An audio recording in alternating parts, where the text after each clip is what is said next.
Diabetes हा इतर अवयवांवर पण कसा परिणाम करतो शरीराच्या सगळ्या? म्हणजे तुम्ही ऐकलं असेल, म्हणजे वयवर्ष 60 आहे, त्या वयवर्ष 60च्या माणसाला 20 वर्षापासून शुगर आहे. शुगर अगदी अप टू डेट असते. औषध उपचार चालू आहे, डाएट चालू आहे, शुगर मेंटेन आहे, पण आधुनिक शास्त्राचे औषध चालू आहेत. आणि वयवर्ष 60ला बऱ्याचदा किडनीचा त्रास चालू होतो. किडनीचा त्रास चालू झाला की डॉक्टर काय म्हणतो, मधुमेहामुळं तुमची किडनी गेली. अरे पण का गेली? 20 वर्ष औषधं खातोय, 20 वर्ष कंट्रोलमध्ये शुगर ठेवलेली आहे, 20 वर्ष पथ्य पाळतोय, मग का किडनी फेल होते? म्हणजे तुम्ही मधुमेह झाला की तुम्ही हे लक्षात घ्या, तुमचे व्हायटल डॅमेज होणार.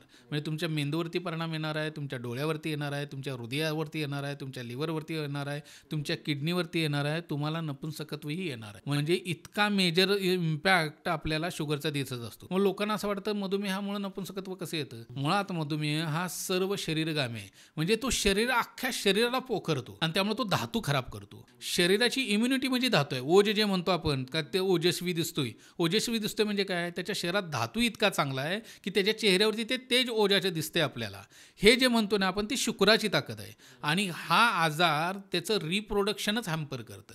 आणि रिप्रोडक्शन हॅम्पर झाल्यामुळे तुमची इम्युनिटी ड्रॉप व्हायला लागते. मग तुमच्या साध्या साध्या आजारांना तुम्ही बळी पडायला लागता. म्हणजे तुम्ही आता कोरोनात बघितलं असेल की काही फंगस लागत होते आणि सांगताना फंगस लागत असताना त्याला असं म्हटलं जायचं की मधुमेह असेल तर इम्युनिटी कमी असते आणि मग तो फंगस पकडतो, इतरांना ते पकडत नाही.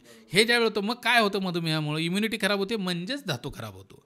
तर तो शरीराच्या म्हणजे जसं म्हणजे इतर कोणतेही आजार असले तर मधुमेह हा विकार असा आहे की तो सगळ्यात सारा भाग धातू डॅमेज तर करतोच, बाकी सगळे व्हायटल डॅमेज करतो आणि त्या व्हायटलचे सगळी फंक्शन आस्ते आस्ते हॅम्पर व्हायला लागतात आणि मग मोठ्या आजाराला आपल्याला तोंड द्यायला लागतं. म्हणून मधुमेह हा महाभयंकर आहे. वेळीच त्याला आवर घातली पाहिजे.